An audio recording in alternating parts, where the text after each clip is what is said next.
Hey everybody, this is Jeff Newton again, and with my next installment, which probably can only at this point be described as Angst TV. I'm a former producer at 60 Minutes, former senior producer at National Geographic Television, and a former senior producer at Vice on HBO, their long format series. I worked there in 2016. Anyways, I've spent 30 years covering wars around the world. That's predominantly what I've done. And now I'm living the simple life up in the mountains of Highland County, Virginia, which is like 4 hours outside of DC, literally up in the mountains. We live in a hollow. And, we've got a separate business here that's unrelated to journalism. And today I'm coming to talk to you not about the 60 Minutes piece, because we don't know where that's going at this point. We do know that 60 Minutes is on tomorrow night. I'm not sure. I haven't seen any of the teases to see if that piece is going to be fixed or aired. I doubt it this early. Bari Weiss is doing her best to make sure that piece never sees the light of day. And I imagine there's other pieces, frankly, that she's going to work on that'll probably never see the light of day. She's trying to, as the editor-in-chief of CBS News. You can rest assured that the producers and correspondents and people who run the show at 60 Minutes are pushing back as hard as they can. I know that because I used to work there, and they can't stand people meddling in their shit. But today I wanted to talk about some other stuff real quick. Really, it's about how the Trump administration treats female reporters. Not just the Trump administration, but Trump specifically himself. We have so many incidents in the last month where he's just picking on female reporters for asking him simple questions. The first thing I'll say about that is he picks on them for a reason. Two reasons mainly. The first reason is because he's a pig. He does not have any respect for women, He sees them as sexual objects. He always has. We know that's why. He's all in the Epstein files, probably to the tune of about 1,500 examples. We know that he spent $850,000 of taxpayer money to pull FBI agents off their normal jobs up in New York to redact the Epstein files. They spent weeks and weeks doing it, just try to get his name out of there. We know this. That's the number, $850,000.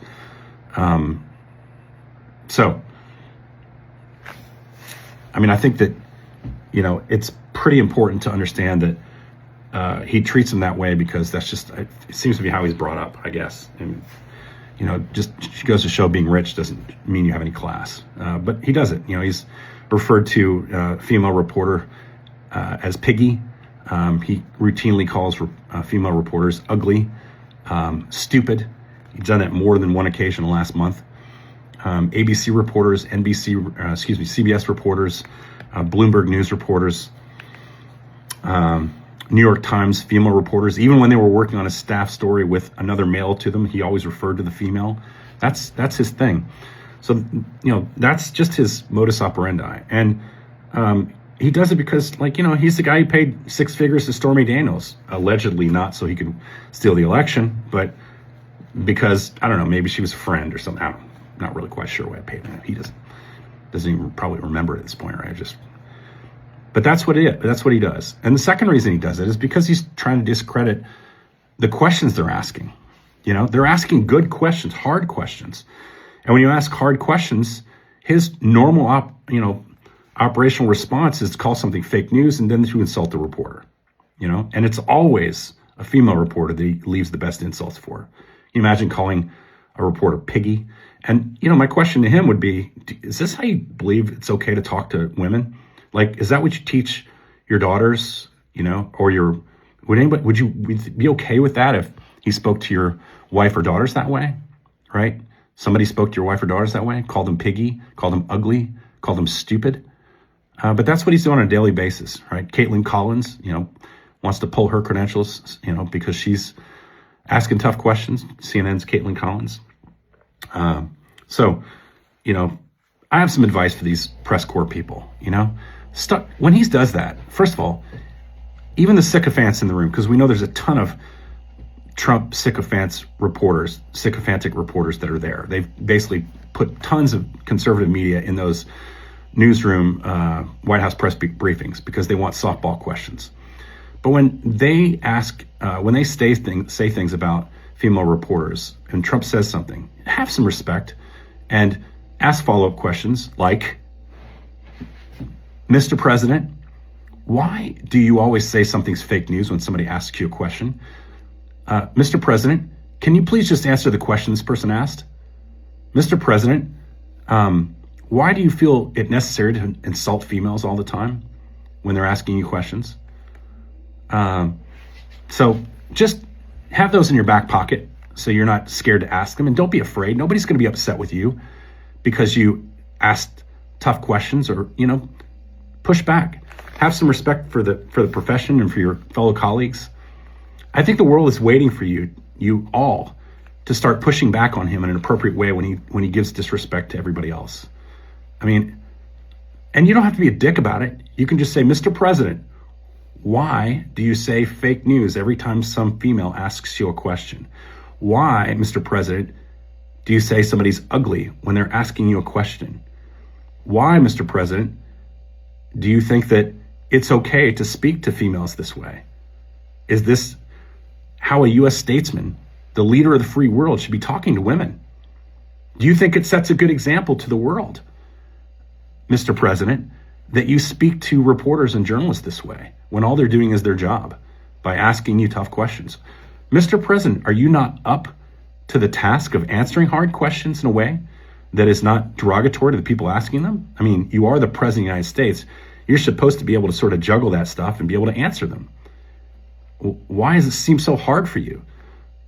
Are you okay, Mr. President? When he says stuff like that, somebody should just say, are you okay? So, White House press corps, good luck. You have a hard job. Don't be scared of being kicked out of the press corps there. He's doing it to everybody anyways. Pete Hegseth's doing the same thing over at the Pentagon. If you don't agree to tell stories the way they want to, all the media over there had to turn in their press credentials so they wouldn't agree to these stupid ground rules. Don't be scared to get thrown out. The best stories don't happen in press conferences. If you want to cover the White House, the best stories aren't in the White House press briefings.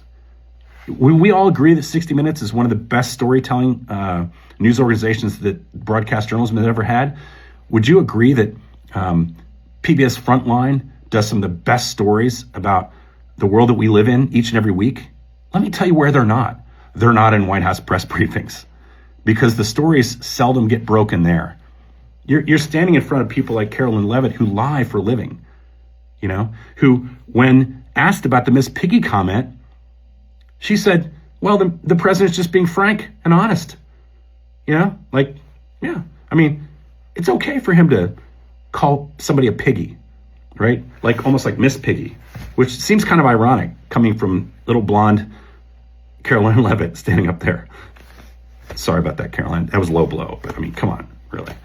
And so I think that you guys should not be scared to be thrown out of the press corps. You'll find better stories elsewhere, and you'll find better stories when you're digging and not spending all day waiting for a single press conference to happen, or you're not sitting there on Air Force One waiting for some, old man who probably has dementia coming out of the back to argue and call you names.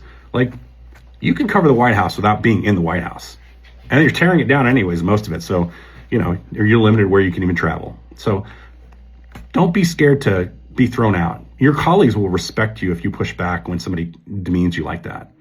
There's this great clip by this New York Times reporter who was talking to the founder of Vice one time, and they were talking about, how they weren't, just going over in Africa and, covering same old kind of thing. And this reporter said, hey, wait a minute. Who do you think you are? We've been covering this world for decades. You've been around for all of a couple years. You have a lot of nerve. And he said it right in the interview. It's a really famous clip. And I think it makes a lot of sense. When somebody insults you or, is not giving you respect, the respect you have to give back to them is equal. That's why, people like President Obama and those folks were respected, because despite the fact that they had to field tough questions too, they did it with a degree of grace. And you could say the same thing about George Bush. When you asked him questions, he may not have had the best answers, but he did it with a degree of grace, same as his father. So it's not a partisan thing. It's a humanity thing. It's an empathy thing. It's a respect thing. It's what gentlemen do when they're in that position and they're asked tough questions, they deal with them. If you can't do it, you shouldn't be in that sort of kitchen. You know what I mean? Thanks, everybody. And hope you guys are having a good Christmas. I missed a day or so. I'm going to do more of these things now because I just have to get this anger out. It's anger, it's angst. Angst TV, I think we're going to call it. So I appreciate you guys following us and being a part of this. Talk to you soon.